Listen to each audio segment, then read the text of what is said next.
Good news দিয়ে শুরু করি। শেখ হাসিনা দেশে ফিরছেন ডিসেম্বরে। রয়টার্সকে দেয়া এক প্রতিবেদন নিয়ে রীতিমতো চাঞ্চল্য তৈরি হয়েছে পুরো বাংলাদেশ। এখন আমার কথা হচ্ছে, ইত্তেফাক মারফত, চ্যানেল আই মারফত আপনারা সবাই এতক্ষণে সেই নিউজটা পেয়ে গেছেন। তাহলে প্রধানমন্ত্রীর তথ্য উপদেষ্টা জাহিদুর রহমান সে যে এত কথা বললো যে শেখ হাসিনার বক্তব্য প্রকাশ করা আদালত অবমাননার শামিল, গণমাধ্যম যেন আদালতের নির্দেশ মেনে চলে, এখন তথ্য উপদেষ্টার সেই মুখটা থাকলো কোথায়? এখন কি তিনি সাংবাদিকদের উপর অত্যাচার করা শুরু করবেন? ভবিষ্যৎ সেটা বলে দিবে তিনি কি করবেন। এখন আমরা এই বিষয়টা নিয়ে খোলামেলা আলোচনা করব। রাশেদ হায়দার সোহেল ভাই নিয়মিত অনুষ্ঠানের আয়োজন হিসেবে আমাদের সাথে আছেন। রাশেদ ভাই, আপনাকে স্বাগত আমাদের অনুষ্ঠানে। ধন্যবাদ সাবির, তোমাকে এবং দর্শক শ্রোতা মন্ডলীকে যারা আমাদের নিয়মিত আয়োজন, মানে প্রতিদিনের আয়োজন, বিভিন্ন বিষয় নিয়ে কথা বলে, সেই অনুষ্ঠানে আপনাদের সকলকে স্বাগত। রয়টার্সের প্রতিবেদনটা পড়েছেন নিশ্চয়ই? এখন আসলে পড়ার সৌভাগ্য হয়নি, কিছু কিছু তথ্য উপাত্ত দেখেছি, এখনো পুরো পড়ে। আমি এই তথ্যের আলোকে আপনার কাছে জানতে চাইবো যে আদালতে আত্মসমর্পণ নিয়ে নেত্রী আসলে রয়টার্সকে কি বলেছে। সবচেয়ে মজার বিষয় যেটা যেটা তুমি আগে বললা, যে আমাদের তথ্য উপদেষ্টা কষা জাহিদ, তিনি শেখ হাসিনার কোনো আলোচনা বা যাতে পত্রিকাতে না নেই, এই প্রশ্নটা তুমি গতকাল করেছিলে, আমাকে মনে আছে নিশ্চয়ই। তখন আমি তোমারে বলেছিলাম যে সাংবাদিকরা বহু শেয়ানা, সাংবাদিকেরা যে কোনো নিউজ করার আগে দরকার 10টা ফেসবুক পেজ আলারে পাঠাই দেয় যে ভাই আপনারা একটু দিয়ে দেন, পরে আমরা সোর্স আপনাদের কথা কইয়া চালায় দিব। তো এখন শেখ হাসিনার এই ইন্টারভিউ, যেটা রয়টার্সের সাথে যে সাক্ষাৎকার, সেইটা এখন বাংলাদেশের সমস্ত পত্রিকা আছে। তারা কি বলছে, রয়টার্সকে সাক্ষাৎকার, মানে ভাই এটা তো রয়টার্সকে সাক্ষাৎকার দিছে, আমাদের দোষ তো নেই, আমরা তো সাক্ষাৎকার নেইনি, আমরা ওখানে কি বলছে সেটা তুলছি। তো এখন কষাদায়ী একটা কাজ করতে হয়, রয়টার্স সহ এপি, রয়টার্স সহ আরো যেসব সংবাদ মাধ্যম আছে সবার বিরুদ্ধে মামলা ঠুকে দিতে পারে। এই যে একদিন না 2 দিন আগে সম্ভবত ফিফার কার বিরুদ্ধে মামলা করতে গেছিল না বাংলাদেশের কুমিল্লার কোন এক ছেলে আদালতে, ওইরকম একটা মামলা ঠুকে দিতে পারে, অথবা এদের সবাই ব্যান করে দিতে পারে যে আমাদের দেশে তোমাদের কোনো লিঙ্ক চলবে না, সব ব্যান। এই কাম করতে পারে উত্তর কোরিয়ার মতো। হ্যাঁ, আর একটা মজার বিষয়, এতদিন পর্যন্ত যতজনে শেখ হাসিনার যত ছাপছে ইন্টারভিউ, সব ওরা ইমেলে প্রশ্ন করছে, ইমেলটা লিখে দিছে, ইমেলের উত্তর দিছে শেখ হাসিনা, সেটার উপর ছাপছে। আর রয়টার্সের এটা হচ্ছে দীর্ঘ 1.5 ঘন্টা টেলিফোন আলাপ সরাসরি, যেমন তুমি আমি এখন যেরকম কথা বলতেছি, ওখানে টেলিফোনে যে আপনি খাইছেন, হ্যাঁ আমি খাইছি, আপনি কি করেন, এইবার একদম টেলিফোন সরাসরি। শেখ হাসিনা বলছে ডিসেম্বরে ঢুকবো এবং আমি আমার নেতা কর্মী সকলকে নিয়ে ঢুকবো, একসাথে ঢুকবো, আত্মসমর্পণ করব, প্রয়োজনে যদি আমাকে হত্যাও করা হয় তারপরও আমি পিছপা হব না। এটা সিগনিফিকেন্ট কথা। অলরেডি তোমার প্রায় 7 থেকে 8 লক্ষ আওয়ামী নেতা কর্মীর বিরুদ্ধে মামলা আছে, 1 লক্ষের উপরে ছাত্রলীগ, যুবলীগ, আওয়ামী লীগের নেতা কর্মী এখন জেলে আছে, সংসদ সদস্য আছে প্রায় 138 জন। এখানে একটু কথা আছে, জেল তো পুরোপুরি ভর্তি।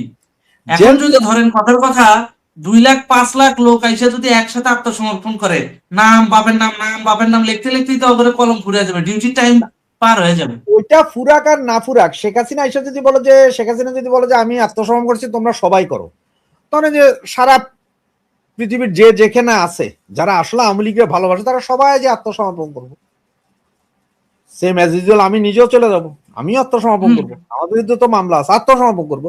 এইবার মামলা চলুক না, এখন একসাথে যদি থাকবে না, একসাথে যদি 20-25-30 হাজারও সারা বাংলাদেশে আত্মসমর্পণ করে, এইটা সামাল দেওয়ার ক্ষমতা সরকারের নেই। কয়জনরা আপনি ধরে রাখবেন? এবং এরপরে একের পর এক মামলা বাতিল হতে থাকবে।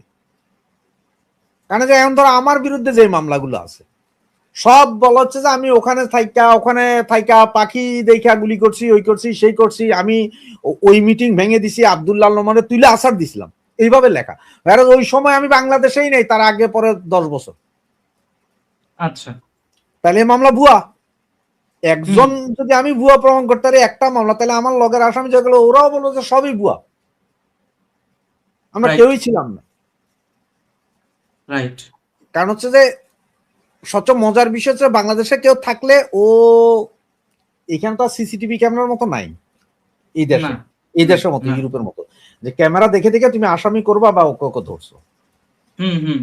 কিন্তু সবচেয়ে বড় প্রমাণের বিষয় হচ্ছে যে যেসব লোকগুলো দেশের বাহিরে থাকে তাদের বিরুদ্ধে যখন মামলা দিচ্ছেন, আপনি কিছু লোক যারা মারা গেছে আরো 5 বছর আগে তাদের বিরুদ্ধে মামলা দিচ্ছেন যে তারা ককটেল বিস্ফোরণ ঘটাইছে, তো আপনার পুরো মামলাই তো শেষ।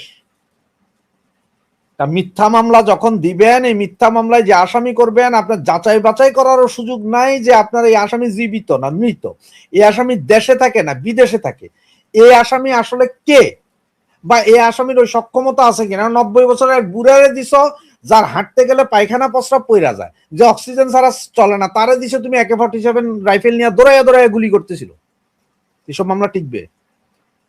বিশাল প্রেসারে পইরা যাবে সরকার, প্রেসারে না শুধু জেলখানা ভর্তি হয়ে যাবে। আমার মনে হয় না সরকার এত লোকের নিয়ে ভিতরে ঢুকাইয়া রাখতে পারবে বুঝলা। ওই তখনই শুরু করতে হবে যে জামিন দিয়া দাও, ছাইরা দাও, মামলার তদন্ত করো। কি করবে?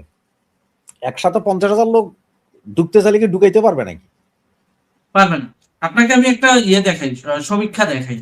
পুরো বাংলাদেশে জেলখানার ধারণ ক্ষমতা, অর্থাৎ পুরো বাংলাদেশে কারাগার আছে 75টা, হ্যাঁ, যেখানে বন্দি ধারণ ক্ষমতা সব মিলায় হলো 45,000, যেখানে এখন প্রায় 1.7 গুণ বেশি বন্দি আছে, অর্থাৎ 45,000 পুরো বাংলাদেশে বন্দি ধারণ ক্ষমতা, অথচ আওয়ামী লীগের নেতাকর্মী সহ সব মিলায় প্রায় 2 লাখ 2.5 লাখ নেতাকর্মী অলরেডি বন্দি আছে। তার মানে ওখানে ইলিশ ফাইল মানে জায়গা নাই, বন্দি রাখার জায়গা নাই।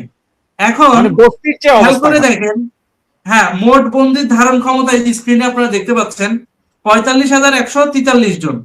বর্তমান বন্দির সংখ্যা 77,040 জন, এটা হচ্ছে অফিসিয়ালি। এছাড়াও টুকিটাকি যেগুলো ধরেন ওই যে না বলে নিয়ে গেছে, এখনো চার্জশিট গঠন হয় নাই, এরকম অনেক দেখা গেছে জেলখানায় যে আমি দেখছি, এমন অনেক আছে নাম খাও আসতে একটা মামলা ঠুকে দিয়ে কোনো মতে কোনো কিছুই নাই, জাস্ট বন্দি করে রাখছে। হ্যাঁ, এরকমও আনঅফিসিয়াল অনেক কয়েদি কিন্তু আছে জেলখানায়। তো প্রায় সব মিলে আপনি ধরেন 45,000 জনের ধারণ ক্ষমতা, 77,000 জন এখনই আছে। সব মিলিয়া যদি এখন আপনি হিসাব করেন 1 লাখই ধরলাম আমরা, একেবারে 1 লাখই ধরলাম কাটায় কাটায়।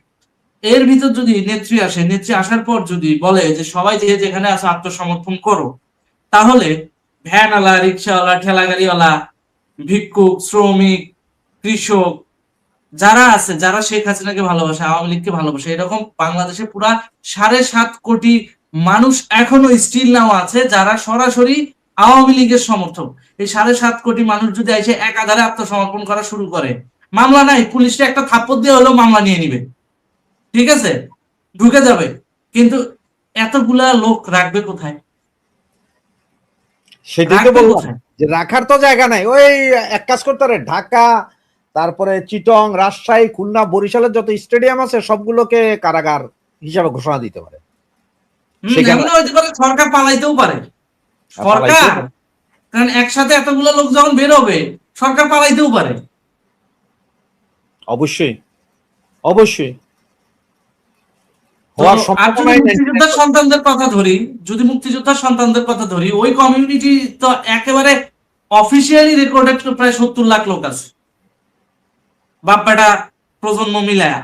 তো ওই 70 লাখ লোক যদিও আসে, আইসা যদি কয়, আর ভিতর ধরে নিলাম জামাতপন্থী, বিএনপি পন্থী আরো 20 লাখ বাদ দিলাম, 50 লাখ লোক যদি এসে কয় একটা না যে আমরা আজকে আত্মসমর্পণ করবো, নেত্রী ফিরতেছে, নেত্রী যখন আদালতে আত্মসমর্পণ করবে আমরাও করবো, কয়জনরে ঠেকাবে? ওদের বাপের ইয়ে আছে, ক্ষমতা আছে, জেলারের বাপের ক্ষমতা আছে এতগুলারে পালা বসায় বসায় খাওয়ানো, পরে ভিতরে কারা বিদ্রোহ হয়ে যাবে, কারাগার ভাঙা বাইরে আসবে আর কি সব একদম। সো এরা এখনো বোঝে নাই যে সামনে কি অপেক্ষা করতেছে। এরা তো সামান্য জুলাইয়ে মৌলবাদের উত্থান হয়েছে, এটারে ওরা যুদ্ধ যুদ্ধ বলে লাফাচ্ছে। প্রকৃতপক্ষে গণ অভ্যুত্থান কি 90 সালে তো আপনারা দেখাইছেন না? সেটার 5% হয়েছে জুলাইতে, হয় নাই না। 90 সালে কি অত্যাচারটা ফেস করছেন, ওই অভিজ্ঞতাটা উচ্চারণ করেন। হ্যাঁ 90 সালের ওই রকম ওর 5% হয় নাই। 90 সাল কেন, তোমার 2006 সালে যেটা হয়েছে লগি বইটা, সেই রকমও তো হ্যাঁ, হয় নাই, সেই রকমও তো হয় তাহলে নাই। চিন্তা করুন, তখন তো তাহলে দুই চিন্তা পার্টি করুন। ছিল। আর এইখানে তো এইবার 5ই আগস্ট যেটা ঘটাইছে সেটা তো আমি বলবো যে আওয়ামী লীগ নেতা বা সকলেরই দোষ আছে, যে ছাত্রলীগ, আওয়ামী লীগ, যুবলীগের যারা আছে তাদের বলছে তোমরা কারফিউ দেওয়া আছে, কেউ ঘর থেকে বেরোনো, আইন ভঙ্গ করা যাবে না, সব ঘরে বসেছিল। কিন্তু হুম। সেনাবাহিনীর নিজস্ব ট্রাকে করে সন্ত্রাসী আইনা ইয়ে করছে। কিন্তু তখন যদি আসলে যদি আমরা সবাই বেরিয়ে আসতাম রাস্তায়, অবস্থাটা কি দাঁড়াইতো? এখন সরকার কিন্তু কনফিউজড হয়ে যাবে যদি নেত্রী আত্মসমর্পণে যায়। এই সাধারণ মানুষজন যখন বলবে যে আমরাও আত্মসমর্পণ করব, এখন এটা আত্মসমর্পণ না গণ অভ্যুত্থান হবে, এটা ওরা টেরও পাচ্ছে না। এটা গণ অভ্যুত্থান হবে? আত্মসমর্পণ কে কইলো তোমার? আত্মসমর্পণ তো ওই যে রয়টার্স তো বলছে যে আচ্ছা, আদালতে না না, নেত্রী সবচেয়ে আত্মসমর্পণ মজার করতে আসবে। বিষয়টা আমি বলি, বাংলাদেশের একটা ধারা আছে 54 বা 58, আমার সঠিক মনে হুম। সম্ভবত 58টা হচ্ছে মাদক, না 88টা মাদক, 54 হুম। ধারা হচ্ছে যে 54 ধারার যেই আইনে তোমার নেওয়া হয় সেটা বলা যায় আপনার জীবন বাহিরে থাকিলে হুম। আপনার জীবনের হুমকি হইতে পারে বিধায় আপনাকে সরকারি হেফাজতে নেওয়া হইলো, মানে আপনারা হুম। বাঁচানোর জন্য আপনারা জেলখানায় দেওয়া হইলো। তো এখন ঘটনা আচ্ছা। হচ্ছে ওই রকম হবে, যে আপনাদের বাঁচানোর জন্য পুরো জেলখানার গেটই খুলে দেওয়া হলো, কারণ ভিতরে রেখে আমাদের উপায় নেই, খাওয়াই তার না, মরে যাবে মানুষ। সেটাই তো হবে দেখছি, সেটাই তো হবে। রয়টার্স এর মতো একটা পত্রিকা এমনি এমনি না বুঝে তো এই সাক্ষাৎকার ছাড়ে নাই। না না, এখন এখানে অবশ্যই তোমার ইন্টারন্যাশনাল গেম খেয়াল আছে। করতে থাকো তুমি একটু, যে কষা জাহিদ কি বলে, যে সে কোনো রয়টার্সের বিরুদ্ধে কোনো মামলা ঠুকে দেয় কিনা বাংলাদেশে। তবে আমার, আমি যদি একজন উকিল পাইতাম, আমি হয়তো একজন উকিলকে বলতাম যে রয়টার্সের বিরুদ্ধে একটা মামলা ঠুকে দেন, যে কেন জাহিদের কথার বাইরে যায় রয়টার্সে ইন্টারভিউ ছাপছে, এইটা বলে একটা মামলা ঠুকাই দিতাম, যে দাঁড়ায়া যে কোনো একজন উকিল বইলা দু, এই কাজটা করার চেষ্টা করতাম যদি কোনো উকিল রাজি হইতো আর কি। আচ্ছা, আচ্ছা, এই যে কষা জাহিদ, ও কি বুঝতে পারতেছে যে নেত্রী আসলে ওর মাথার চুল একটা থাকবে? এমনিতে তো মাথার চুল নাই, না না যেটাও না, আছে এটা তো থাকবে না। এটা এইটা আবার তোমাদের ভুল কথা। নেত্রী আসলে অনেকেই ভুল ধারণা যে এই নেত্রী আসলে লাখ লাখ জবাই করে হলো, লাখ লাখ ফাঁসি দিও না। নেত্রী আসলে স্পেসিফিক্যালি যারা আসলে এই দেশের ক্ষতি করছে হুম। এদের সবগুলোর বিচার হবে। আমি ওইটার কথা বলছি না, আমি বলছি টেনশনে ওর মাথার চুল থাকবে কিনা। না না, কষা জাহিদের অলরেডি এখনই কষা হয়ে গেছে গা, ও এখনই বুঝতে পারতেছে না যে কি বলবে। এতদিন তো এরা চাইছে না যে শেখ হাসিনা ফেরত আসুক, শেখ হাসিনাকে আনতে হবে, এখন হঠাৎ করে বলতেছে না শেখ হাসিনা আসতে পারবে না। আরে ভাই, এক মুখে তোরা দুই কথা কেমন হলো? সকালে এক কথা, বিকেলে এক কথা, এটা কি হয় নাকি? হ্যাঁ, হ্যাঁ, হ্যাঁ, এই জিনিসটা আপনি এতদিন খেয়াল তোরা করছেন চাইতো কিনা যে জানি শেখ না। হাসিনা তোরা চাইতে হবে না, আমি আইতেছি, এই পারলে জিনিসটা ঠেকা। আপনি খেয়াল করছেন, এই জিনিসটা আপনি খেয়াল করছেন কিনা আমি জানি না, আপনি খেয়াল করে দেখবেন। একদিকে পররাষ্ট্র প্রতিমন্ত্রী সামাও ওবায়েদ, তিনি বলেন যে শেখ হাসিনাকে বন্দি বিনিময় চুক্তির মাধ্যমে নিয়ে আসার প্রক্রিয়া চলতেছে। আবার কষা জাহিদ বলতেছে না না, তাকে দেশে ঢুকতে দেওয়া হবে না। ওইদিকে আবার সালাউদ্দিন সাহেব বলতেছে দিল্লিতে শেখ হাসিনা ও আওয়ামী লীগের দাফন হয়ে গেছে। মানে এরা এরা যে ইউনিটি নাই এদের ভিতরে, যে মানে ইউনাইটেড যে ধারাটা সেটা যে নাই, এটা কিন্তু এই বক্তব্যগুলোতে বোঝা আসলে যায়। এরা এক একজন এক ঘটনাটা এক রকম শামা ভাবে। ওবায়েদ বলো বা যাই বলো, বিএনপি এগুলো সব অশিক্ষিত জানোয়ার, একটা শিক্ষা নাই। আচ্ছা। বন্দি আচ্ছা। বিনিময় হবে কখন? যদি কোনো বন্দি থাকে, কেউ যদি হুম। বন্দি থাকে। শেখ হাসিনা কি হুম। বন্দি? না। উনি কি বন্দি? তাহলে ওনার লাগে কিসের বন্দি বিনিময়? উনি কি বন্দি? না, বাংলাদেশে এইটা তো উনি বুঝা, উনি বাংলাদেশ ইন্ডিয়া দুটাতে বন্দী না। উনি তো কোথাও বন্দি না, কেমনে বন্দি বিনিময় হবে? উনি সেটাই। কি ওখানে চুরি ডাকাতি করতে যায় বন্দি হয়েছে? না।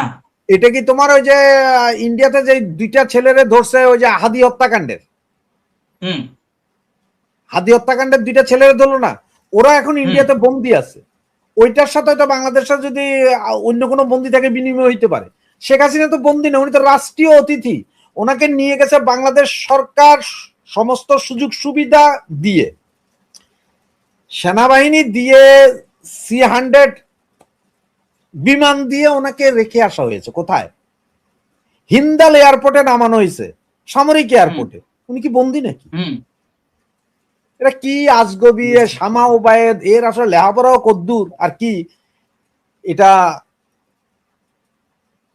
জানি না আমি যে এরা কোন হিসাবে কি বলে। বাংলাদেশে কোনো আইনজীবী থাকলে সে হয়তো ব্যাখ্যা দিতে পারবে আইনের, যে বন্দি বিনিময় কারে বলে, বা কোনটারে বন্দি বলে আর কোনটাকে সন্ধি বলে আর কোনটারে চুক্তি বলে। এদের কাছে চুক্তি মানে তো দাসত্ব, এদের কাছে ডিপ্লোমেসি মানে হচ্ছে তেলবাজি, যে অমুকের তাবেদারি করতেছে, ভারতের মানে প্রভুত্ব মেনে নিচ্ছে। কিন্তু ডিপ্লোমেসি বলে ওয়ার্ল্ডে যে একটা বিষয় আছে, পুরো ওয়ার্ল্ডে, এটা ওরা কখনোই বোঝে না। পুরো ওয়ার্ল্ড কিন্তু ডিপ্লোমেসি চলতেছে। এখন বিশ্ব দেখো, ব্যবসা মানে একটা কথা, মজার কথা বলি, তুমি চুক্তির কথাই আনলো না, একটা মজার কথা বলি। গম কিনতেছে $70 টনে, $70 বেশি দিয়ে গম কিনা হচ্ছে আমেরিকা থেকে। কসাই কি বলল, যে এই গম খুব ভালো গম, মানে $70 বেশি দিয়ে কিনলে স্বাস্থ্য খুব ভালো হবে। এখন আমরা প্রতিদিন সকালবেলা একটা জুস খাই, অরেঞ্জ জুস। ওই জুসটা ধরো তোমার ইংল্যান্ডের মরিসন সুপার শপ আছে পয়সালারা ঢুকে, ওখান থেকে কিনলে 1.5 লিটারের জুসের দাম পড়ে £4.5 আচ্ছা। আবার সেই জায়গায় লিডেল একটা শপ আছে, লিডেল এটা জার্মানের শপ, ওর এখান থেকে যখন কিনবা তখন এটা পড়ে £2.5। কোম্পানি একই, জুস একই, সবই একই, টেস্টও একই। তাহলে এখন কি £2.5 দিয়ে কেনার কারণে আমার ক্ষতি হয়েছে? না, কারণ এই কোম্পানি যে £2.5 বেচে, কারণ জার্মান কোম্পানি, জার্মান সরকার লিডেলকে সাবসিডি দেয় যাতে মানুষ কিনা খাইতে পারে, সরকার সহযোগিতা করে মানুষ যাতে কিনা খাইতে পারে। তোমাদের যে লস পাবো এটা গভর্নমেন্ট ট্যাক্স থেকে কমাই দিবে, ট্যাক্স 20% থেকে তোমার 1% দিবে এই জিনিস তোমরা বেচো। ওকে, এখন আমরা $70 করে গম কিনা, আমাদের লাভটা কি হলো? আমেরিকা থেকে গমাইতে তো খরচও বেশি। এই যে চাউল কিনতেছে, সবচেয়ে মজার বিষয়, পাকিস্তান থেকে 50,000 মেট্রিক টন চাউল, যেই চাউলটা 2024 সালে ইউরোপীয় ইউনিয়ন ব্যান করে দিছে, পুরো ইউরোপ ব্যান করে দিছে, পাকিস্তানি চাউল নেয় নাই। কারণ ওখানে এমন কিছু সার এবং কীটনাশক আছে যেটাতে শরীরের ক্ষতি, ক্যান্সার হবে। সেই চাউল কিনতেছে বাংলাদেশ। আর বাংলাদেশ কি বলতেছে, যে এই চাউলটা ভালোই আছে, এটা কোনো সমস্যা নাই। ভারত এই চাউল নিয়ে ইউরোপীয় ইউনিয়নের বিভিন্ন জায়গায় ব্লুমবার্গ পর্যন্ত নিউজ করছিল যেটা কি কি ক্ষতিকারক জিনিস আছে। সেই চাউলটা ভারত আবার যে চাউলটা এখন পাকিস্তান থেকে কিনতেছে, একটা মিনিট, পাকিস্তান থেকে যে চাউলটা কিনতে, সেই চাউল যদি তোমার সিঙ্গাপুর থেকে কিনতে যায় টনে $40 কম, ভারত থেকে কিনতে গেলে $60 কম, একই চাউল।